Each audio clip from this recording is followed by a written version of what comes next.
YouTube, my name's Lance and welcome to Bundy Bears Shed. Well, what's been going on? Firstly, the weather report. It's still bloody hot. We're sitting around 32, 34 most days, and we're sort of getting used to it. It's had a bit cooler than what it was originally. And last Thursday we got a little bit of rain, 22 mils, which is about 7/8 of an inch, and however many points that is, just don't know. But look, it was great. It just come through in a quick sharp shower. It was 22 mil in about 15 minutes, so it poured down. All the gutters overflowed, so you didn't get it all in the tank, but that's how it goes, eh? But look, we didn't have a stew last week. All we did last week, we wanted to go camping, and so I put the entire weekend into working on the canopy and just finishing off the finer things and getting the bed put in and all that sort of stuff. So there wasn't much of interest there, I'd say, and I've shown you most of it anyway, so I didn't think I had any content to put in, so that's how we worked it. But I have done a couple of legs. I've chopped the handles off on the legs of the camper, and by doing that I can just put a drill up there and put on, and look, that works fine. But we've only just got home this weekend after finishing the camper on the back of the ute. Well, we thought we'd better go and christen it, try it and see how it went. So we did that. We jumped in and we did a bit of a tour up around north of Bundaberg, was the Baffle Creek area. We stopped and had a beer in the Zinkaloom bar, which is it's a tiny little pub, and Zinkaloom is what the bar's made out of, zinc iron, roofing iron. So we went and had a beer there while we were there and had a look about. But we ended up at Agnes Water in the town of 1770. Look, if you ever get up this way, it's out of your way a little bit to go and see Agnes Water in the town of 1770, but look, certainly do it. We went camping up there years ago, but it had been a long time, and we made it there Saturday evening, and we had an overnight camp there, and I met people each side, had a yarn. It's not like camping in the bush at the caravan park. You have all the amenities, but still like being in the city. You've got your neighbour here and your neighbour there, and you can actually hear each other's conversations and things like that. So, but look, it's a bloody beautiful place. I'll try and put a couple of still pickies I took with my phone. I was sitting there having a beer, and where our camp was, we had a little bit of grass, then the bay or the beach where the boats were moored off the shore there a little bit, and they were bloody beautiful. And so I got my phone out and did a couple of happy snaps, because I was looking at Facebook anyway, probably. How's that? You travel all that way and you still get your bloody phone out and see what everyone's doing. But anyway, in the end I chucked my phone in the car. Well, you can stay there. No one will be ringing me, so we did that. And yeah, picture of the sunrise the next day, and look, it was just beautiful. So shout yourself a visit if you get a chance. I haven't done anything on the lathe or the milling machine since I've been doing the canopy, but the canopy is finished now. That we should start getting a bit of interesting content once more. The little head, I've got rubbish everywhere here, you wouldn't believe it, and I suppose you would. And the little head, we're going to continue with that next. I don't know if I'll get time this afternoon to do any of that, but I'm actually cleaning up where I made the canopy, or where I set the canopy up. You wouldn't believe one bloke can make so much bloody mess. But anyway, I've got the caravan out. We're going away to a wedding next weekend, so there probably won't be much next weekend either, because we have to hook the caravan up and heading down south to a nephew's wedding. So I've got the caravan out just now, and I've swept all the floors, and I've cleaned up half of my mess from the canopy, but I thought I'd better just touch base with everyone and tell you what I'm up to. But look, we'll just see. I don't think there'll be much in this stew at all. It's just mainly letting you know that I haven't died, because where some of yous live, you wouldn't be able to see the bits to see if my name's in there. And so yeah, you might have wondered, was I pushing up posies? But look, still doing good. Just been out camping and enjoying life and fishing, and had a look at some beautiful places. And yeah, you forget, you get stuck in your shed and doing projects that are important to you, and you fiddle along with your little engines and your projects restoring machinery or workshop equipment or something like that, you get locked in there and you forget what's out there, and it does you good to get out and have a look. It gives you come home with a new set of eyes and a better attitude anyway. Yeah. So look, I don't know if we'll have much. I'll try and put a couple of photos of the sunrise and sunsets in, but apart from that, this will probably be the stew. I'll catch up with you all probably in a week or so. It may be a fortnight because we're going away next week. So going away to the wedding, we'll be leaving on Friday and perhaps getting home late Sunday. So you don't want to see wedding photos. So. All right, we'll catch you later, right?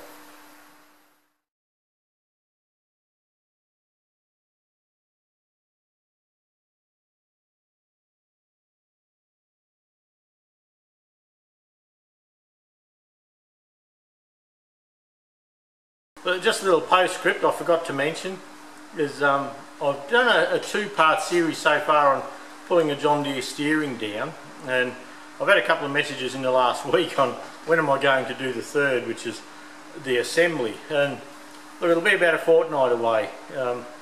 With us going away and doing the canopy, I pulled it all apart, ordered the parts, I have them here now, and I went and bought the canopy in the meantime, and I got sidetracked, which is not hard.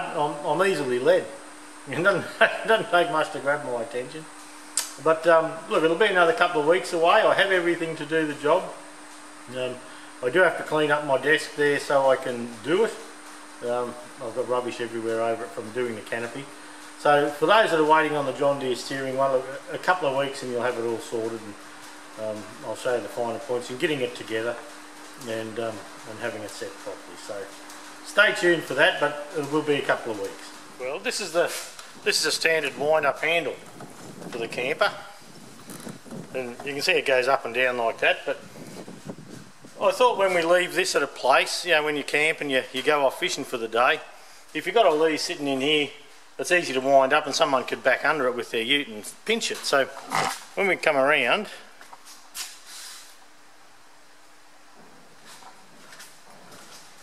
I'll see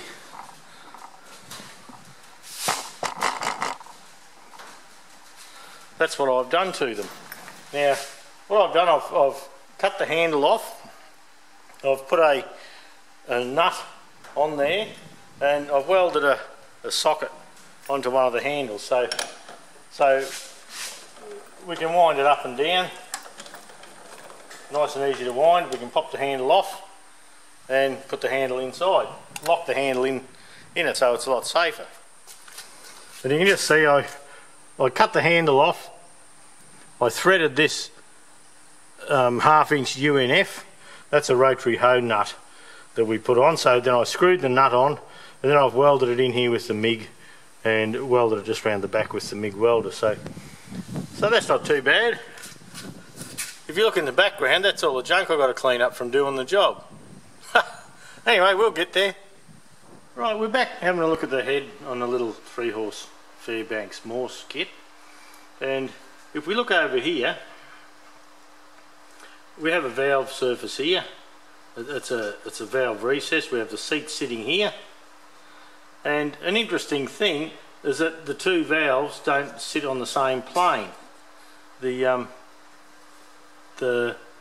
looks like the other one is the exhaust is countersunk into here. Then when we look up here, we have a 3/4 recess coming in, and in both cases we have a 5/8 valve seat at 45 degrees, and then we have the seat there. So it's just a little bit of a different setup, yeah, with one being up the top and one being down. But when we look across to the valves, don't you like me little pretty pink little dots here? Hey, does something for you. But yeah, we have a 1 15 32nd valve and a 1 27 32nd valve. So obviously one's a bit shorter than the other because of that seat, but I believe the inlet would be atmospheric, where the exhaust spring, or the exhaust actually gets lifted by a push rod. So, and we have the profile of where to do the holes, and which we've already done. We've got those fellas sitting like that. It's actually sitting like that. So yeah, it's a bit different, isn't it? And then another thing, this is the plan looking down from the top. We've dressed these fellas off. We've drilled these holes. If you remember, they weren't quite square. We couldn't get them square and stay in the towers. We've done this piece here. So I think what we'll work on next, we'll work on doing these two seats, work out which is which, and just go from there. If you see anything wrong on the plans, let me know, because yeah, we'll just tug along with it. And no hurry, it's just a job we're doing for pleasure. It hadn't got to be done by any particular time, so we're just going to putt along with it. I might get these pretty dots out of the middle of the picture, because when I look at the screen I find it distracting. So, but anyway, I'm distracted easily. So anyway, we'll get set up and we might make a little start on that. Well, I've just gone to use my milling machine and the up down on the column's not working. It's just grating and bashing and banging, so I've undone the main drive motor up on the top. There's a little fella there. And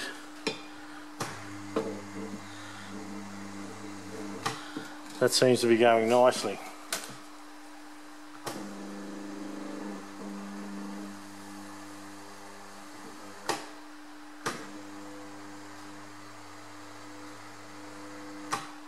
So we have to find where the problem is. We're just noticing that there, that little drive dog, it couldn't really be much skinnier, could it? It's only a matter of like 2 millimeters, something like that. So anyway, we'll work out what's going on. Well, this goes in there, and this is your manual adjustment, so you can wind the mill up and down. That's nice and free. But so I decided to pull the whole guts out. I would try and pull that handle out first and have a look at the pinion that drives the column up and down. Now this is manual only. When the motor up the top engages that dog and winds the screw up or down, you put the little handle on the side here and away you go, you can work it manually. So I decided I'd undo that.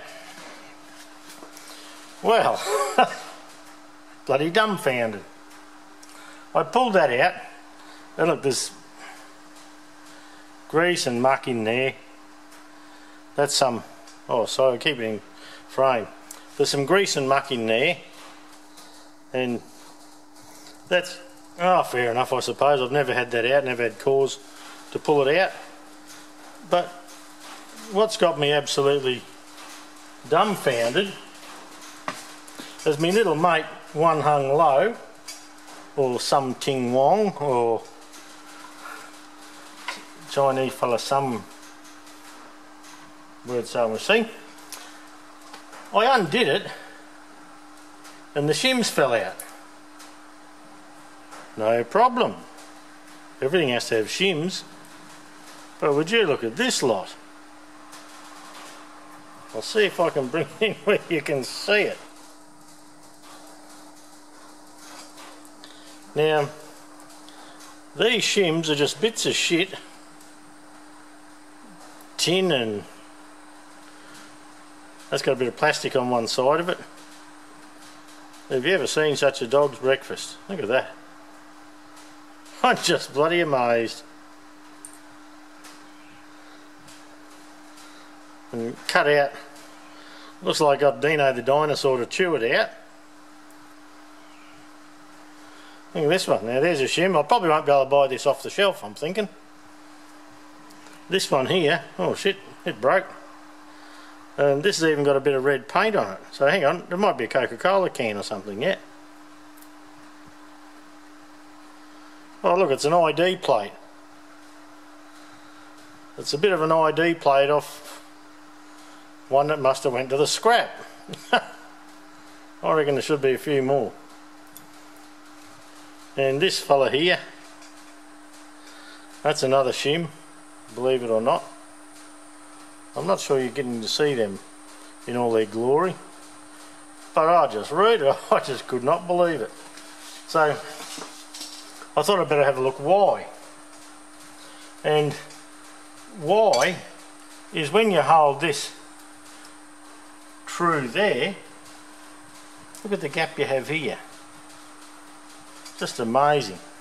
So I'd say what needs to happen is I need to get this bit in the lathe, true it up to the centre here, and face this off and actually get it true, presuming the surface on here is true. So we'll have to work that out as well. But you can see why. And I never picked this up ever because it was just all covered in paint. But all these shims, just that one picked up the top bolt and just come down the side here. I'm just amazed I've gone that way. So yeah, bloody incredible. I'll just bring you up here.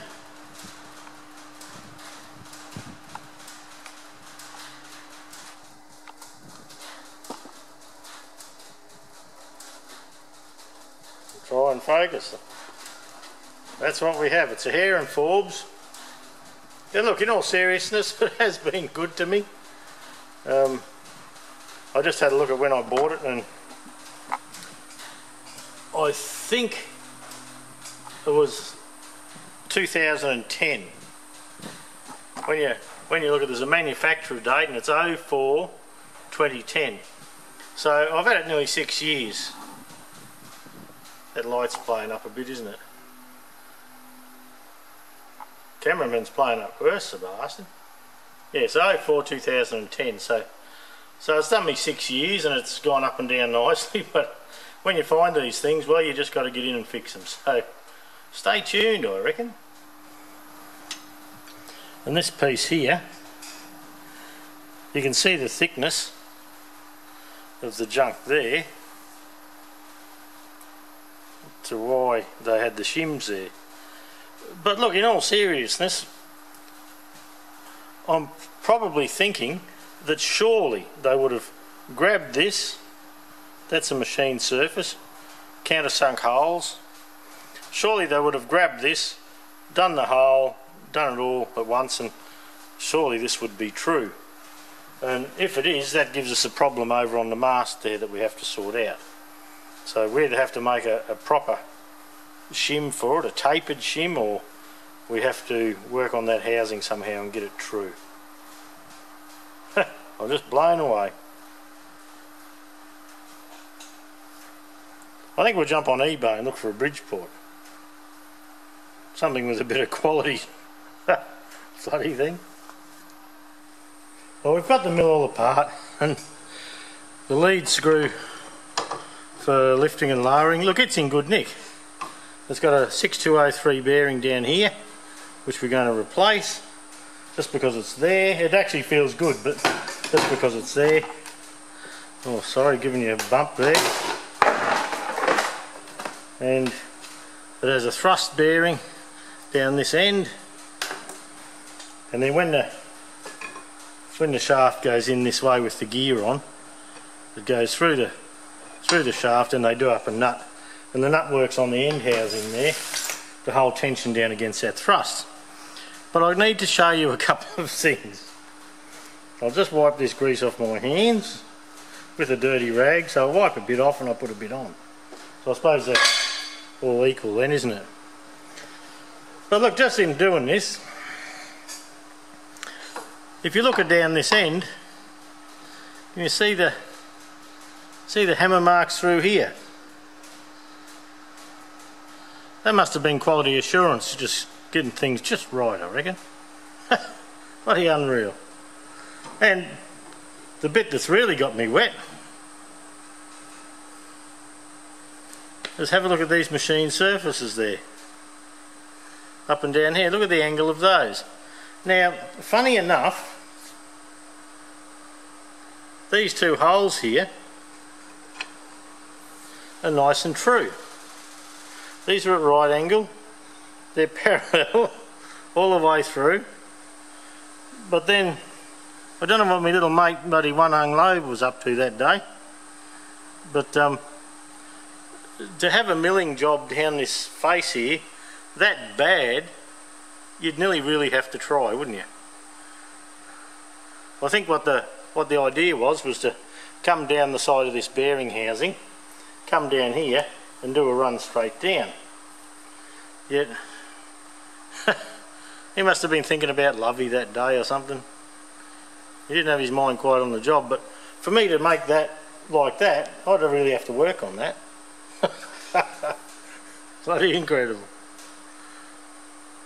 So yeah, when you do a bit of shit machining one day and you think, oh crikey, just think of my old mate one hung low, or might have been his cousin, some Ting Wong, and anyway, they won't concentrate. When we have a look at the housing where it goes in here, this is all, oh well, you know, close enough. So I'm not sure why they had to have that other piece so crooked. But anyway, we'll tidy it up and service it up, and we'll keep playing with this old mill with a bloody big grin.